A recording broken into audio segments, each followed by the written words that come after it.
Hello everyone, this is Al-Fadi and I'd like to welcome you to a brand new video series that we are entitling The Search for Muhammad.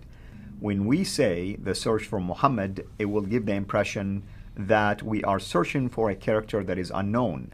And when we talk about Muhammad, traditionally speaking, again I want to emphasize, traditionally speaking, it is perceived that he has existed for 1400 years, that if you want to learn anything about him, you can always go to the Quran, or you can go to the Hadith, that is collection of his own sayings, and better yet, you can go to his biography.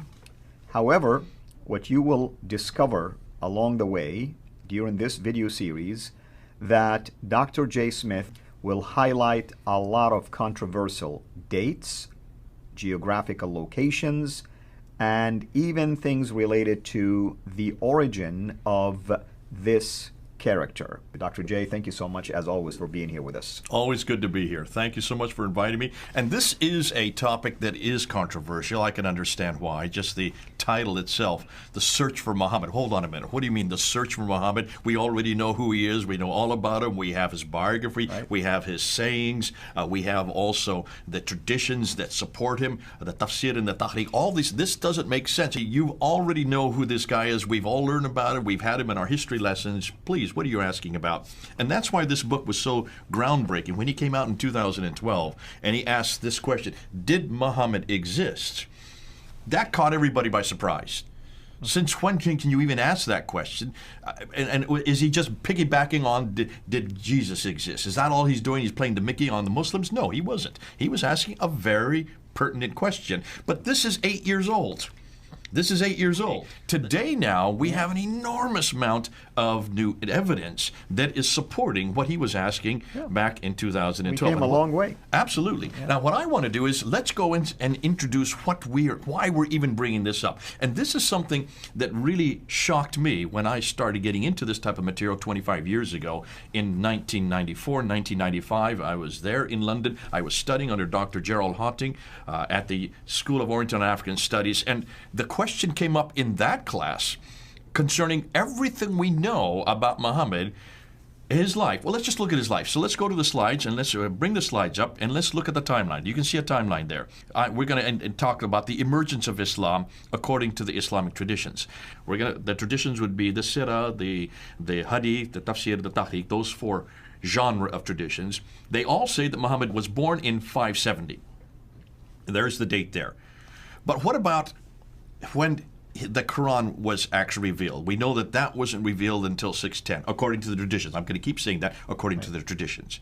And then we were told that he suddenly was woken up in the middle of the night in 621, and he was told to get on the back of a winged horse called the Buraq, and he was flown up to Jerusalem. He was there living in Mecca, where he learned about the 50 prayers, which he then whittled down to 5 prayers, bouncing back and forth between the 7th and the 5th heaven, comes back down to Jerusalem and heads on back down to Mecca. So that's in 621.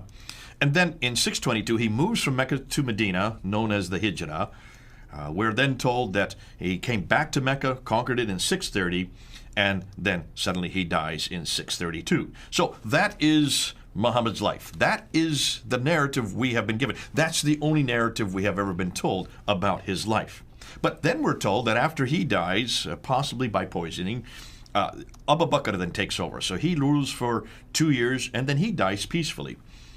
He is replaced by Umar, who really only is able to be on the throne or as a caliph for 10 years. And then he is killed. So Uthman comes to power, and he rules from 644 to 656. While he is ruling, then the Quran is finally written down. It was compiled in 652, 652, that time period. That's the Quran that we have in our hands today, we're told. This is what we're told. This is what the traditions say. And so he is killed in 656, and then Ali comes to power, and he is the last of these, what they call the rightly guided caliphs, the four caliphs, the Rashidun period. Yeah. There you go. So there it is. Look at the timeline there. That is the only narrative we've ever been given. Now, are you happy with that? Are you happy with those dates? Are you happy with what you've seen right there on the timeline? Well, I mean, this is what I grew up learning. This is what almost every Muslim who doesn't want to believe in anything outside of the tradition would disagree with this, because they accept these dates as if they are set in stone. Okay. Where do you think this story comes from? Where do you think all these dates come from? Where do you think all these events that we have just seen up there on that timeline, where do you think they were written down? Or where would you like them to have been written down? Or let me say when. Not where right now, but when. When would you have liked them to be written down? I mean, now, looking back, you would have loved for these things to be written almost immediately or within the lifetime of Muhammad, or like right after. Yeah, by an where eyewitness. You have eyewitness account. Certainly about the companions of the prophet, they should have written down what he said and did, right? Yes. Within their lifetime, not his, obviously, because he died in 632.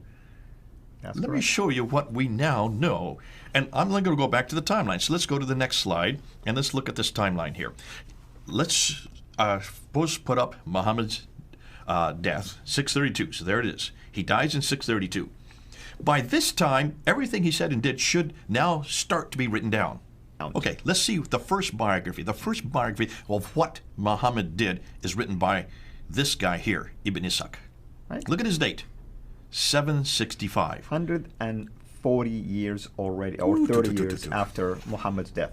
That's a problem, isn't it? Did he get it from the eyewitnesses? We have no idea. This is the book that they always credited with Ibn Ishaq. So it says, The Life of Muhammad, a translation of Ibn Ishaq's Siratu Rasulullah, which means the biography of the Prophet That's Muhammad. right. That is a lie. Yeah. This is what everybody has been taught. This is what you have been taught. I have been taught that this was written by Ibn Ishaq. Look how thick it is. So let's go back to the slide. So then who wrote this? Not Ibn Ishaq. This is the guy that wrote it, Ibn Hisham. Look at his dates, 833. You're talking about 70 years later.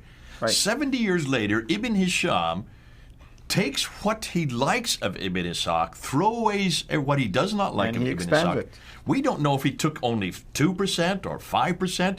We don't know how much he took. He threw out, so we don't have anything of Ibn Ishaq. We only have what Ibn Hisham. So really, this book here is Ibn Hisham's book. This is not Ibn Ishaq. So let me say something here, an observation. What is it with these guys that take whatever they like and throw away or burn what they don't like? Because Uthman by now supposedly have done exactly the same thing. You know, I'm going to throw away Ibn Ishaq. Go back to the slide. I've thrown him away. He's now disappeared. Why? Because he just does not exist in this discussion. Right. We know nothing from Ibn Ishaq. We know from Ibn Hisham. Now let's go. There's another biography, and this guy is Al-Waqidi. He dies about 2 years later. Right. So that's the biography. Those are the two biographies that we're looking at. But there's another genre, and that's what we know as the sayings. The sayings of the Prophet Muhammad, that is the hadith. The first to write them down in a categorized form, to compile them, is Al-Bukhari. Look at his dates, 870. Right. Now, notice, here's another example. Just like we have with Ibn Hisham, throwing away what he doesn't like and retaining what he likes. Al-Bukhari has given 600,000 of these sayings of the Prophet. That's right. And he's told to whittle them down and eradicate that which he didn't like. From the 600,000, he whittles them down to 7,397. With some repetitions in them. Yeah. In fact, if you look at the old repetition, it's just down to around 2,000 unique ones. But from 600,000 down to 7,000, that's basically he's thrown out 98%. And his reason was?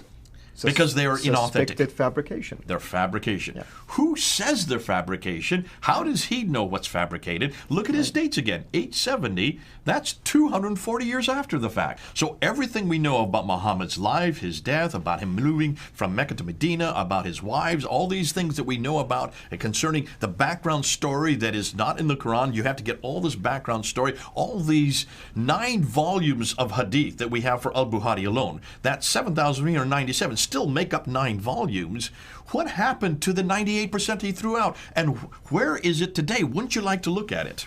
I would like to look at it. Exactly. So there has been a mass censorship that has gone on. But he's not the only one. Let's go back. Let's go back to the timeline. You also then have Sahih Muslim, who died in 875. Then you have Al-Tirmidhi, who dies in 884. Then you have Ibn Majah, who dies in 887, followed by Abu Dawud, who dies in 899, and then An-Nasai. I should let you read their names because my Arabic is desecrated. No problem. An-Nasai. So these are the Sunni, basically canonized hadith, if you wish, sanctioned hadith. These are the collection. 6 canonized ones that are That's right. supposedly Sahih, means perfect. That's right. Now, That's not the only genre. There is two other genres that come up, and there we'll put them in brown. The tafsir, which are the commentaries on the Quran, and then you have the tariq, which are the histories of mankind. Those are the four genres. Who is the first to write down the tafsir and tariq? Well, it's this character right here, At-Tabari. Exactly. But look at his dates. I know. That's the 10th century. It's fascinating. In fact, Muslims point us out to Ibn Abbas, and they say, well, Ibn Abbas is the father of tafsir. He might be, but we don't have any of his writing. No, and we're dependent on people like Al-Tabari to report us. Exactly. Again, it's the same thing that Al-Bukhari did. It's the same thing that Ibn Hisham did. They just reported what they wanted you to know. They just took what they considered to be the narrative that they were interested in, and they threw out anything that disagreed with it. Yeah. So basically what we're saying is everything, and let's look at the timeline here, everything we now know about this man named Muhammad, about how Islam began, how about everything began, it is not beginning to be written down for 201 years. Let's just go and take that 200 years out and let's replace it with this guy here, Abdul Malik. This guy is the one that introduces the Shahada there on the coins and on the Dome of the Rock and also on the Caliphal protocols. Look at his date, 692. So we're talking about 141 years after him that you start to get this narrative that he is introducing, all right? But I want to go even one step further. I want to bring up Abbasids. The Abbasids come to power in 749. It's the Abbasids that we need to give credit to, because the Abbasids are the one that actually create this new narrative. And they have a problem with the Umayyads, including Abdul Malik. They have an enormous hatred for anything that came earlier. They hate the Umayyads. They want anything to do with the Umayyads. So really, if you're going to talk about this new narrative that is now being introduced by Ibn Hisham, Al-Waqidi, Al-Bukhari, Sahih Muslim, Tirmidhi, Majah, Dawud, Nasai, and also Tabari, you need to go back to when did this all begin, and you need to go back to the Abbasids. Now let's look at the timeline again. Even by the time the Abbasids come to power in 749, that Ibn Ishaq was the first one to write down that story of this man that they're going to create as their prophet. We're going to tell you why they had to create him as a prophet. That's yet to come in other episodes. But even his is not good enough. Another 68 years, they finally come up with the canonized form of who this prophet is, and that's Ibn Hisham. Now can you see, it takes him another 40 years to even start introducing his sayings. His sayings don't even come into appearance until 870. That's 240 years after Muhammad. So almost everything that we're going to be doing through these episodes has to do with the Abbasids. Remember that. We're introducing this at this time. Now, what I want to do is I want to show you one other thing. Let's look at the directions. Let's look and see where these guys came from. Take a look at the problem of distance and direction. When you look at this, you will notice that the Islamic traditions say everything happened in Mecca and Medina, these two cities down here. That's right. Look how far south they are, all right? Right. I'm going to say absolutely not. And this is where people need to start looking at a map and show where all these guys who are writing these things, where these guys came from. Let's start with our good friend. First of all, let's ask, where is it that they all are residing? They're living in a place called Baghdad. Before it was the 9th century, it was called Ctesiphon. I'm going to use the word Baghdad. Fascinating, it's 1,800 kilometers north of Mecca. That's a huge distance. People aren't putting this on a map. What's more, we also know that Ibn Hisham is the one that writes what we know is the biography. He was born in Basra, he grew up in Cairo, he actually did his work in Baghdad. So take a look at those three dots there. We do know that Cairo is a good 1,600 kilometers from Mecca, and we know that Basra is a good 1,800 kilometers from Mecca. Huge distances we're talking about here. None of these guys, so far, have been down in Mecca, Medina. They're much further north. What about, let's talk about Al-Bukhari.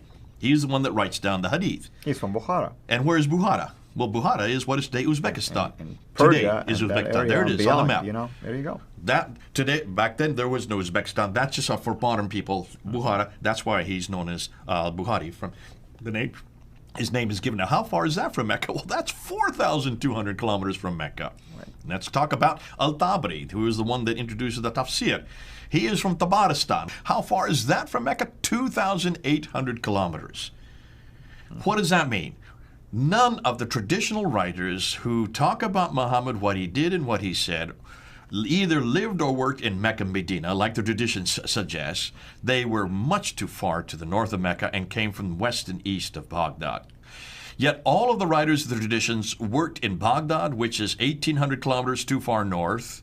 More than that, all of these northern areas are where the Abbasids originated from. Furthermore, all of the writers, look at the bottom now of the screen, all of the writers of the traditions worked in the 9th and 10th century.